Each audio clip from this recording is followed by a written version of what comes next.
शुरू करते हैं स्टूडेंट्स। ये हम लोगों ने मेल रिप्रोडक्टिव सिस्टम शुरू किया था और मेल रिप्रोडक्टिव सिस्टम में इंट्रोडक्टिव पार्ट हम लोगों ने अप टू द प्यूबर्टियल चेंजेस तक देखा था कि मेल और फीमेल में जो है वो प्यूबर्टी क्या होता है और दोनों में प्यूबर्टल चेंजेस क्या होते हैं, ये हम लोगों ने डिस्कस कर लिया था। तो आज हम लोग जो है सबसे पहले मेल रिप्रोडक्टिव सिस्टम की बात करेंगे ह्यूमन रिप्रोडक्टिव सिस्टम के अंदर में, और मेल रिप्रोडक्टिव सिस्टम को खत्म होने के बाद फिर से हम लोग क्या करेंगे, फीमेल रिप्रोडक्टिव सिस्टम के बारे में पढ़ेंगे, जानेंगे। तो अगर आपको ये वीडियो जो हम लोग बना रहे हैं अगर आपको पसंद आए तो जरूर से लाइक और सब्सक्राइब करें, नीचे वाले बटन को प्रेस करें और सब्सक्राइब और लाइक करें। तो चलिए बिना देरी किए हुए चलिए, तो आज हम लोग जो पढ़ने वाले हैं, हमारा टॉपिक सबसे पहले स्टार्ट होगा मेल रिप्रोडक्टिव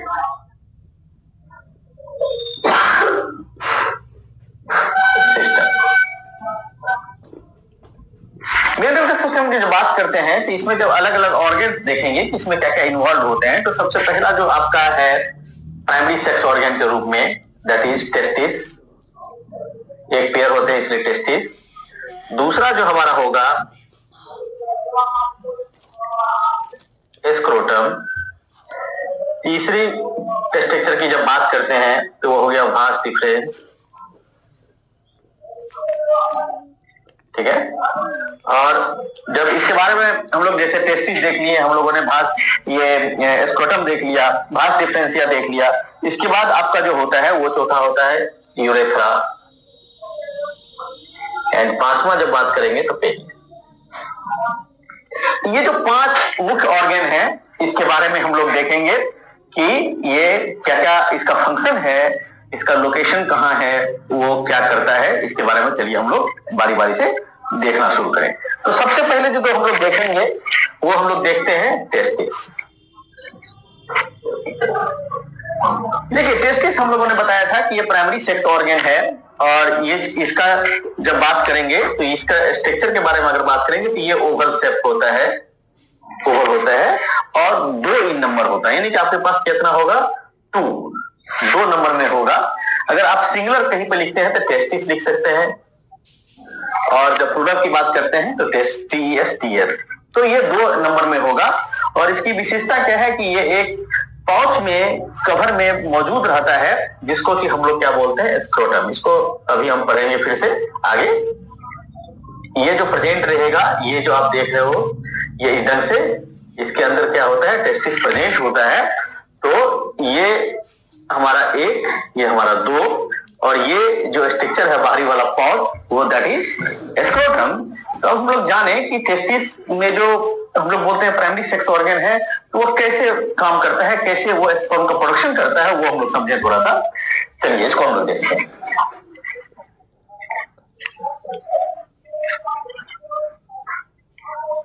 देखिए एक्चुअल में होता क्या है, अगर इसके हम लोग क्रॉस सेक्शन में देखें तो यहाँ पे एक टेस्टिस को हम लोग देख रहे हैं इंटरनली, यहाँ पे ये ढेर सारा लोब्यूल्स बना हुआ रहता है। टेस्टिस के अंदर क्या होता है, हमारा लोब्यूल्स बना रहता है जिसको हम लोग बोलते हैं सेमनीफेरस लोब्यूल, ठीक है। और इसके अंदर क्या होते हैं ट्यूब लाइक स्ट्रक्चर होते हैं जो जिसको कि हम लोग बोलते हैं सेमनीफेरस ट्यूब्यूल। ये क्या हो गया हमारा, ये अंदर में सेमनीफेरस ट्यूब्यूल्स, ठीक है। अब ये सेमनीफेरस लोब्यूल जो होगा आपको 15 से 20 की संख्या में नॉर्मली प्रेजेंट रहते हैं, और हर एक लोब्यूल्स जो होते हैं उसके अंदर फिर से क्या होगा 1 से 4 नंबर में आपका सेमनीफेरस ट्यूब्यूल होगा। और ये जो सेमनीफेरस ट्यूब्यूल होता है उसका मुख्यतः काम क्या होता है कि आपका स्पर्म को जनरेट करना, स्पर्म का प्रोडक्शन करना। तो यहाँ पे हम लोगों ने देखा कि इसके क्रॉस सेक्शन में वो क्या होगा seminiferous lobule, seminiferous tubule.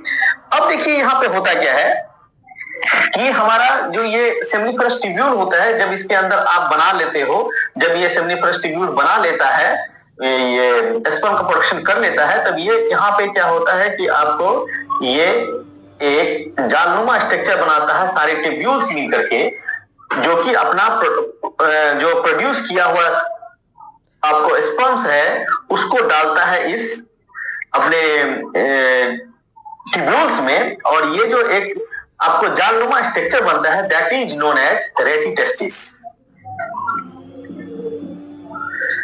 Rete testis.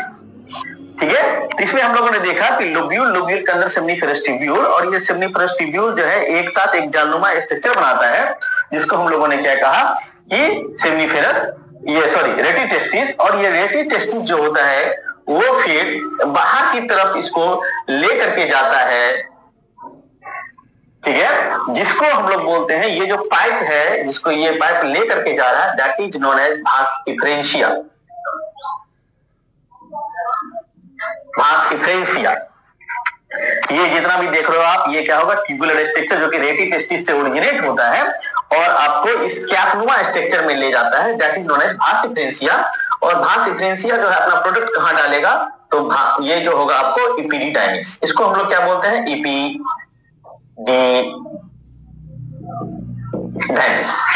तो इसमें हम लोग स्ट्रक्चर देख रहे हैं कि आपके सेमनीफेरस लोब्यूल्स के अंदर सेमनीफेरस ट्यूब्यूल क्या करेगा, आपको स्पर्म का प्रोडक्शन किया, स्पर्म प्रोडक्शन हो करके एक जगह एक्युमुलेट हुआ, जिसको हम लोगों ने बोला रेटिटेस्टिस, और रेटिटेस्टिस से भास इफ्रेंशिया के थ्रू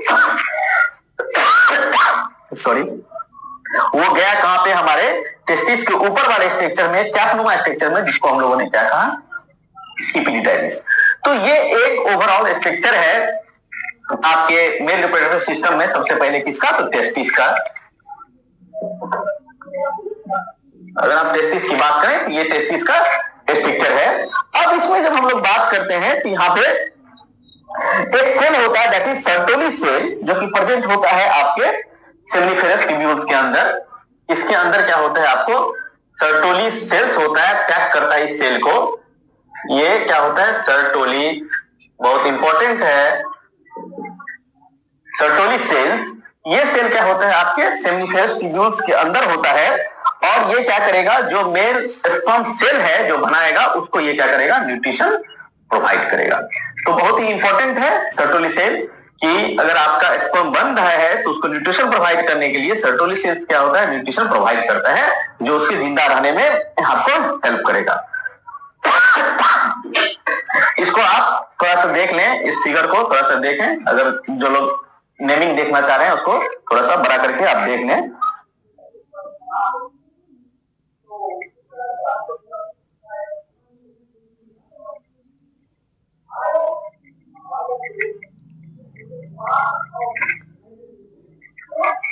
ठीक है, चलिए, तो अब जो दूसरा स्ट्रक्चर है उसको हम लोग डील करते हैं।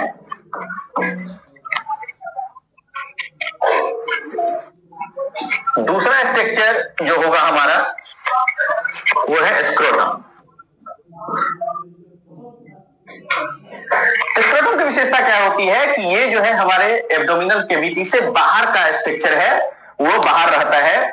और ये सबसे बड़ा इसका इंपॉर्टेंस क्या है कि ये बाहर में तो रहा, इसमें आपका ये आप दो टेस्टिस इसमें झूलता हुआ रहेगा, और ये जो दो टेस्टिस रहेगा राइट और लेफ्ट, ये वाला जो आपका राइट है और ये लेफ्ट है, वो क्या करेगा कि ये अलग अलग पार्टीशन में रहेगा, और बीच में ये मस्कुलर पार्टीशन से डिवाइड रहता है, दोनों आपस में मिलता नहीं है, क्योंकि ये क्या करेगा, मस्कुलर पार्टीशन से दो टेस्टिस जो है वो स्क्रोटम में झूलता हुआ रहेगा। अब ये ऐसा क्यों है कि इसको जरूरत पड़ी कि ये बाहर रहे, टेस्टिस बाहर रहे, ऐसा जरूरत इसलिए पड़ा क्योंकि जो स्पर्म प्रोडक्शन होता है उसके फंक्शनैलिटी के लिए जो टेम्परेचर होना चाहिए वो बॉडी टेम्परेचर से लगभग 1 से 3 डिग्री के आसपास कम होना चाहिए। तो जब ये अगर आपका टेस्टिस एब्डोमिनल कैविटी के अंदर होता, तब क्या था कि आपके बॉडी टेम्परेचर के बराबर उसका टेम्परेचर रहता, और ऐसे परिस्थिति में क्या होता, जो फंक्शन है आपका स्पर्म प्रोडक्शन हो जाता, फिर भी क्या होता तो वो आपका फंक्शनैलिटी उसमें नहीं होती, वो किसी काम का नहीं होगा। तो इसीलिए क्या होता है कि इसका स्ट्रक्चर इस ढंग से डिजाइन किया गया है, इस ढंग से बनाया गया है इसको बाहर रहने के लिए, कि वो स्क्रोटम में झूलता रहे और वो क्या करे, टेम्परेचर को मेंटेन करता रहे। तो जब ये स्क्रोटम जो होता है वो आपका मस्कुलर, चूंकि पाउच है, तो वो जब ठंडी के दिनों में वो क्या करेगा, थोड़ा सा श्रिंक कर जाता है टुवर्ड्स द बॉडी कैविटी और आपको एब्डोमिनल कैविटी की तरफ, और गर्मी के दिनों में क्या होता है, थोड़ा सा लूज हो जाता है, आपके एब्डोमिनल कैविटी से थोड़ा सा दूर चला जाता है। ये इसकी विशेषता रहती है, और इस ढंग से जो टेस्टिस अंदर में आपको स्पर्म प्रोडक्शन करता है उसको ये क्या करता है, फंक्शनैलिटी मेंटेन करने में वो आपका हेल्प करता है। तो ये है हमारा दूसरा स्ट्रक्चर, दैट इज स्क्रोटम। ठीक है, अब तीसरा स्ट्रक्चर जो है वो हम लोग देखते हैं, वो हमारा होता है भास डिफरेंस।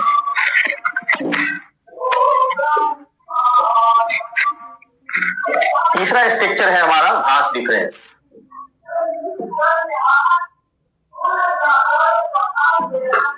ये तीसरा स्ट्रक्चर हम लोग देख रहे हैं, भास डिफरेंस। भास डिफरेंस क्या होता है? आप लोग देखें कि ये अगर हमारा टेस्टिस है, टेस्टिस के ऊपर आपका एपिडिडाइमिस है, तो यहां से ये क्या करेगा, एक लोअर साइड ऑफ एपिडिडाइमिस से यहां से क्या करेगा कि आपको स्पर्म को ले जाने के लिए up to the seminal vesicle, जो आपका सेमिनल वेसिकल होता है, तो सेमिनल वेसिकल के पास ये अगर मान लो ये टोटल हम लोग देख लें,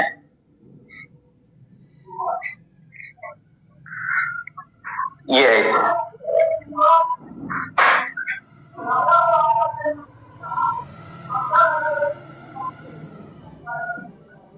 ये देखिए, ये क्या है हमारा सेमिनल वेसिकल, ये क्या है आपका यूरिनरी ब्लैडर। ठीक है, और ये जो होता है वो होता है भास डिफरेंस। ये आपका टेस्टिस, ये आपका एपिडिडाइमिस। ठीक है, ये आपका यूरेथ्रा, ये आपका पेनिस।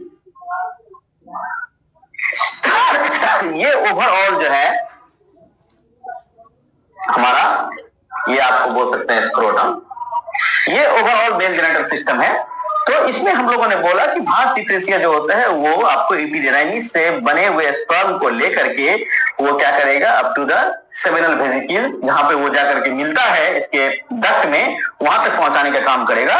और ये अप्रॉक्स 40 सेंटीमीटर क्या होता है आपको, इन केस ऑफ मेल में इसकी लंबाई जो होती है लगभग 40 सेंटीमीटर के आसपास होगी। और ये क्या करेगा कि सेमिनल वेसिकल तक लेकर के जाएगा, और यहाँ पे जो सेमिनल वेसिकल है, यहाँ पर मान लो ये पहुंच गया। यहाँ पहुंचने के बाद क्या होगा, सेमिनल वेसिकल अपना भी क्या करेगा कि यहाँ पे प्रोडक्ट डालेगा, और ये प्रोडक्ट अल्टीमेटली क्या करेगा, यूरिनरी ब्लैडर के नेक पर जाकर के इसको रिलीज करेगा, जो कि यूरेथ्रा थ्रू ये बाहर आएगा। ठीक है, तो चलिए अब नेक्स्ट जो हम लोग स्ट्रक्चर पढ़ेंगे that is urethra. Fourth structure urethra.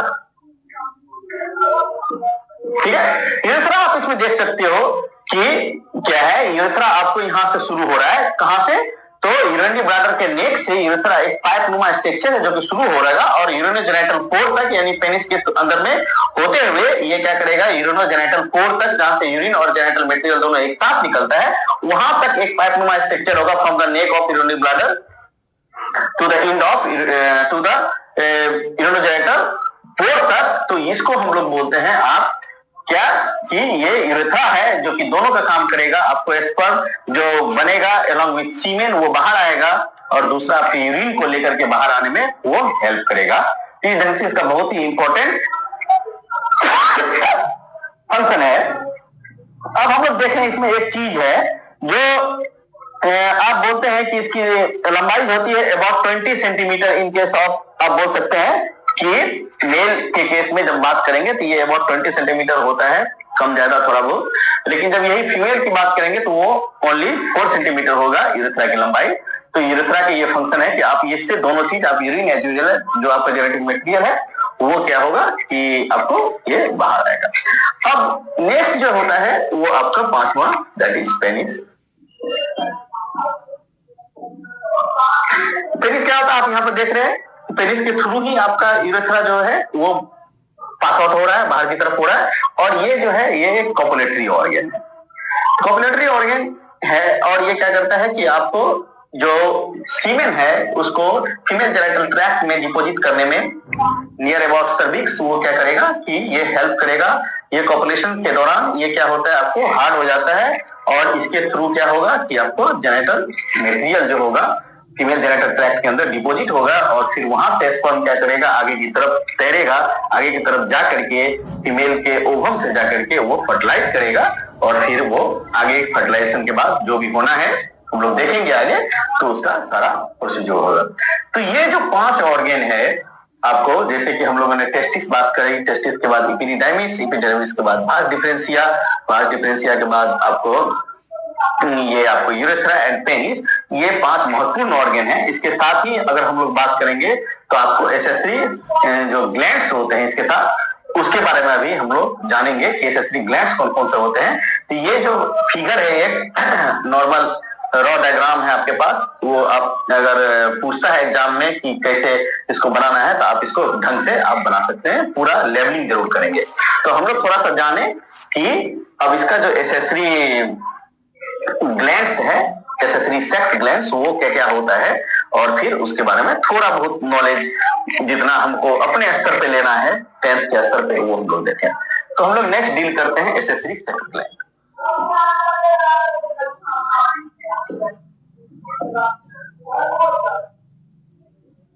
ठीक है, जब एसेसरी सेक्स ग्लैंड की बात करते हैं इसमें 3 ग्लैंड्स मेनली आएगा आपको। सबसे पहला अभी हम लोगों ने देखा था सेमिनल वेसिकल,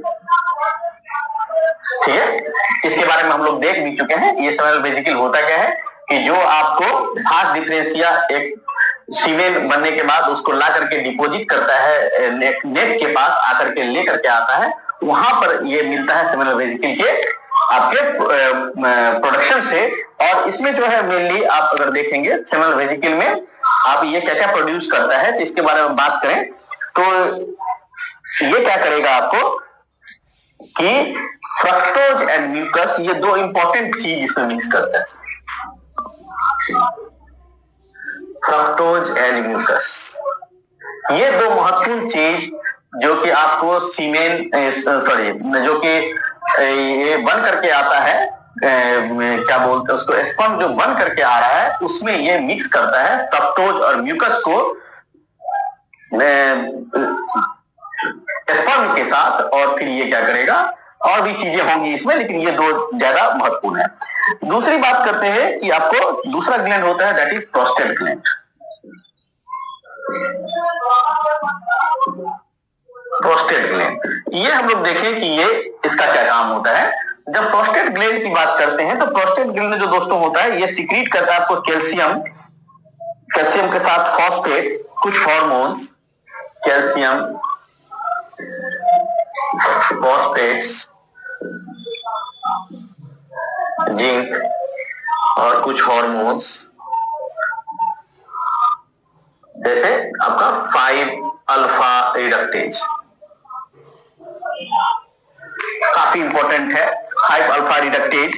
ये करता क्या है कि ये टेस्टोस्टेरोन को डायहाइड्रोटेस्टोस्टेरोन में कन्वर्ट करता है। इसका काम क्या है, टेस्टोस्टेरोन जो बनता है उस पर एक्ट करेगा और डायहाइड्रो टेस्टोस्टेरोन में कन्वर्ट करेगा। ये इनएक्टिव फॉर्म होता है, ये एक्टिव फॉर्म होता है जो आगे सेक्स हार्मोन के रूप में काम करता है इन केस ऑफ मेल। तो ये क्या होगा आपको कि प्रोस्टेट ग्लैंड जो होगा इसके सेक्रेशन में क्या होता है आपको, ये जिंक में रिच होता है, फॉस्फेट प्रेजेंट होता है, यहाँ पे कैल्शियम प्रेजेंट होता है, और ये क्या होता है इसका सीक्रेशन की बात करें तो ये अल्कलाइन इन नेचर होता है।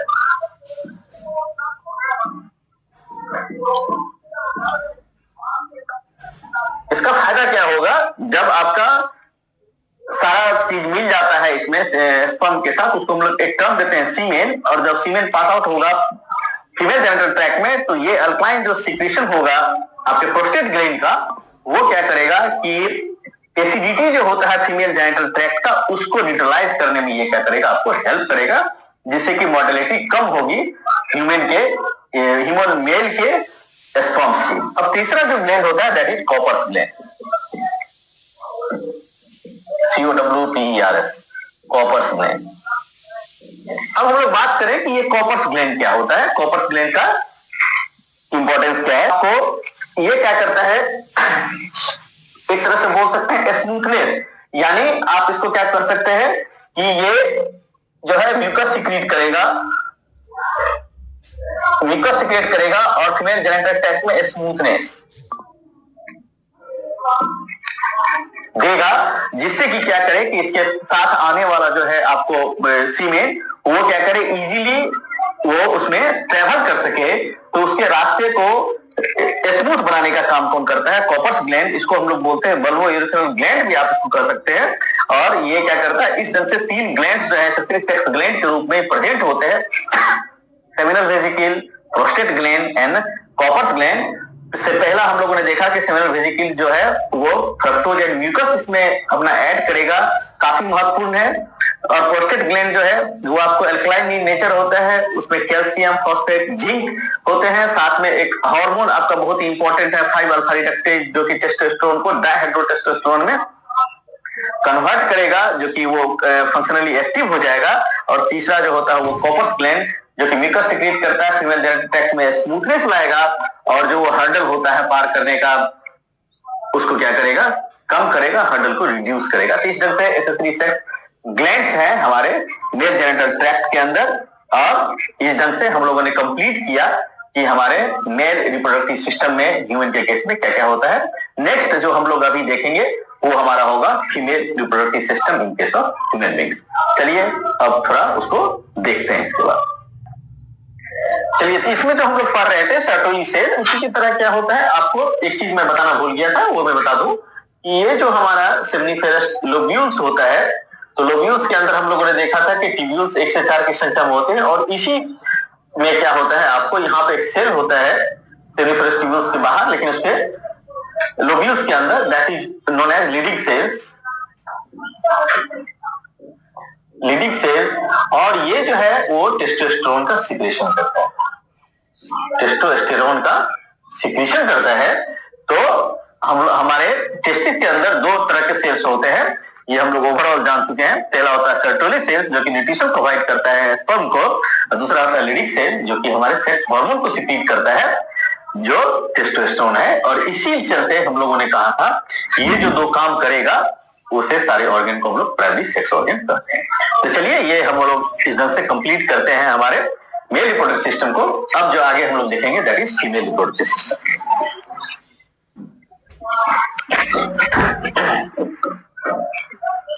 तो चलिए हम लोग शुरू करें फीमेल रिप्रोडक्टिव सिस्टम। इसको हम लोग देखें कि इसमें क्या क्या ऑर्गन्स होते हैं, क्या फंक्शन होता है, ये सब जाना नहीं। पहले इसको हम लोग क्या करें, डायग्रामेटिक देखें कि यहाँ पे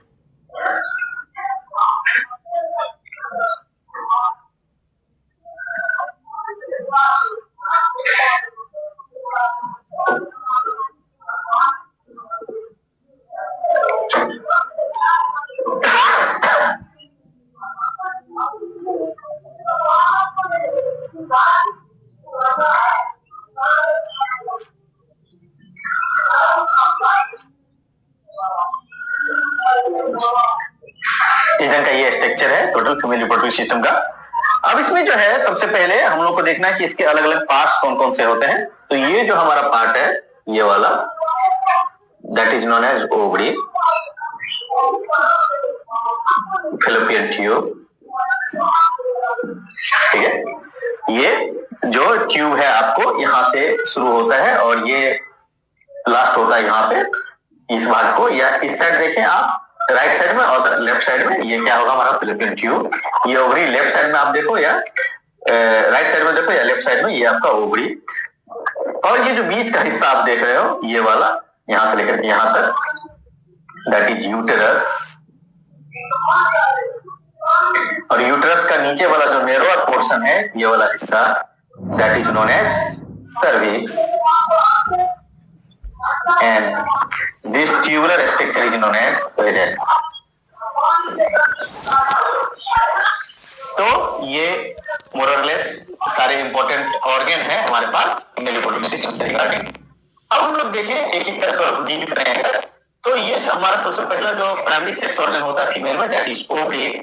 और ओवरी के बारे में बात करते हैं तो ओवरी जो है वो आपको एब्डोमिनल कैविटी में आपको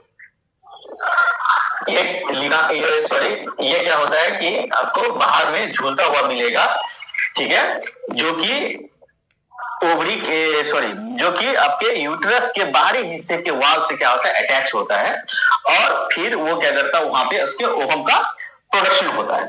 तो जब बात करते हैं कि ये कहां पे होगा, तो आपको यूटेरो ओवेरियन लिगामेंट से ये क्या होगा, जुड़ा हुआ रहेगा, ये बाहर में तैरता मिलेगा। दूसरा जो हिस्सा होता है वो होता है हमारा फिलोपियन ट्यूब का। फिलोपियन ट्यूब का क्या काम होगा, तो जो ओवरी आपको ओवम का निर्माण करती है, एक का निर्माण करती है, उसको क्या करना है कि ये इसको अंदर में, अपने अंदर में ले लेना और फिर इसको क्या करना है कि यूट्रस के थ्रू इसको फिलोपियन ट्यूब के डिफरेंट हिस्से से होते हुए, गुजारते हुए अल्टीमेटली इसको आगे ले जाना। अगर मान लो कि यहाँ पे ओवम आता है और ये अनफर्टिलाइज आता है, तो इधर से गुजर करके ये क्या होगा, आएगा आपको यूट्रस के थ्रू होते हुए, ये वेजाना के थ्रू बाहर हो जाएगा।